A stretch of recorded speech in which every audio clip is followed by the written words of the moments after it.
Atari itu lulus kapan sih? Udah lama.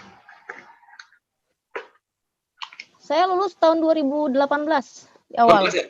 Beda 1 tahun sama Sekitar aku bulan berarti. April. Oh, bulan April. Ya, sekitar bulan April. Oke, kita mulai aja ya. Ini kayaknya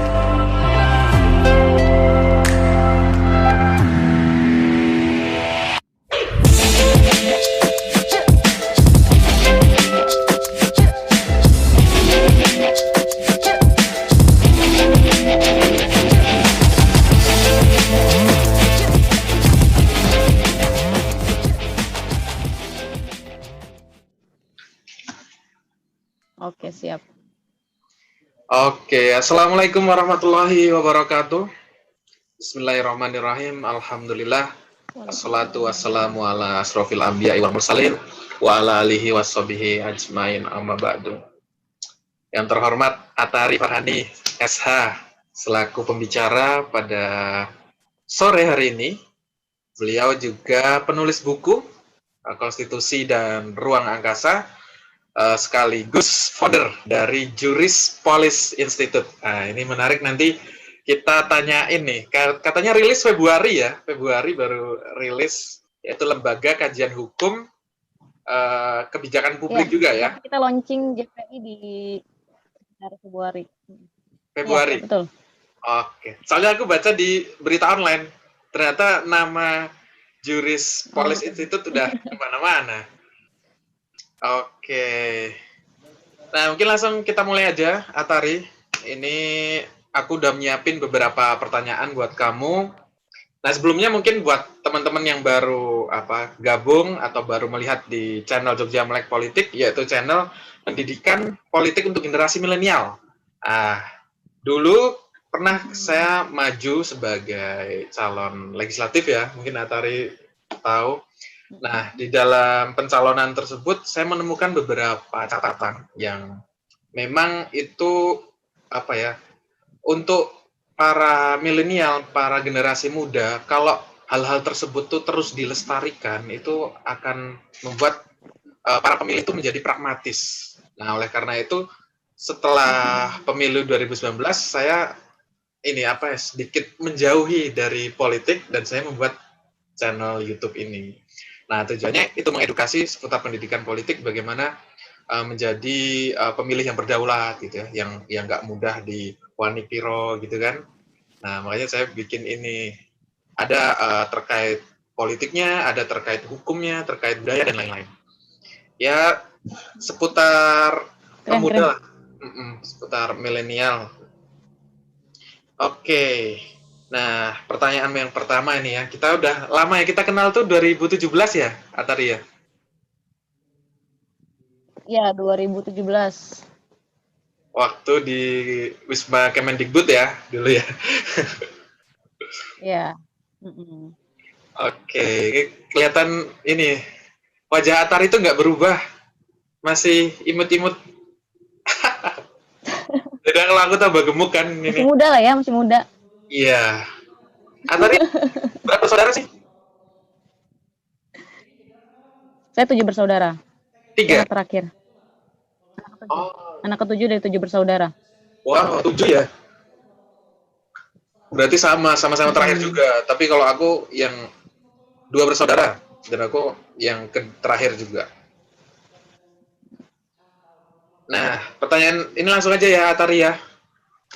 Terkait, mungkin teman-teman belum tahu, tadi kan baru saya sampaikan prolognya, profil tentang Atari. Mungkin bisa sambil dikenalkan di sahabat Jogja Melek Politik Community ini terkait dengan mungkin kegiatannya apa, kesibukannya apa, terus Atari itu dari mana gitu. Kali aja ada sahabat-sahabat Jogja Melek Politik yang kenal nih sama Atari. Gitu. Silakan Atari. Siap. Ya, halo, Assalamualaikum warahmatullahi wabarakatuh. Sebelumnya saya ucapkan terima kasih banyak ya teman-teman Jogja Melek Politik atau JMP sudah mengundang saya untuk hadir. Kita sharing di channel yang luar biasa ini, khususnya channel pemuda ya ini ya.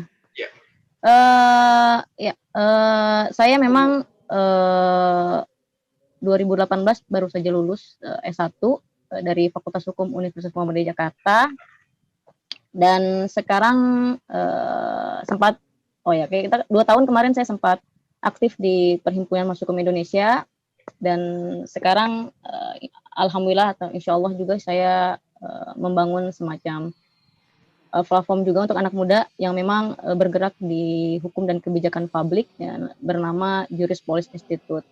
Dan sambilan juga sih sekarang sambil kuliah online, karena memang 2020 kemarin alhamdulillah saya baru saja diterima untuk kuliah di salah satu universitas di Rusia.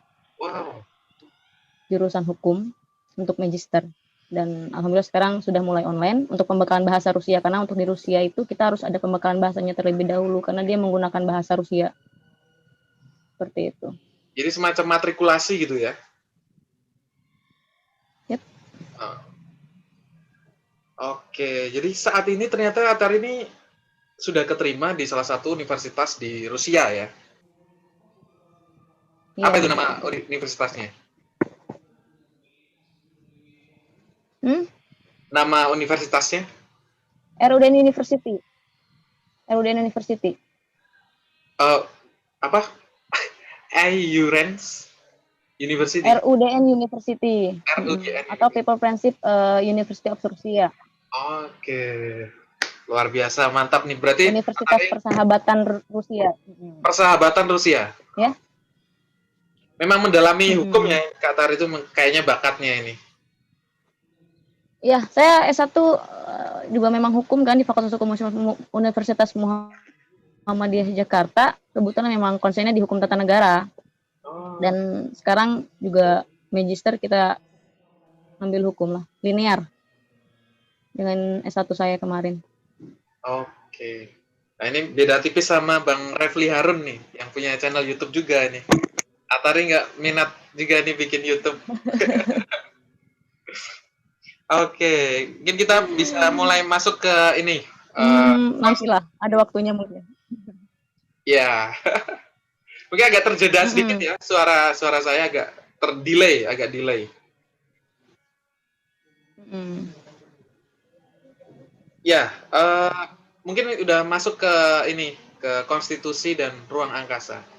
Saya dulu waktu mendengar informasi Atari membuat penelitian tentang itu, bahkan saya download juga ini jurnal yang dipublish di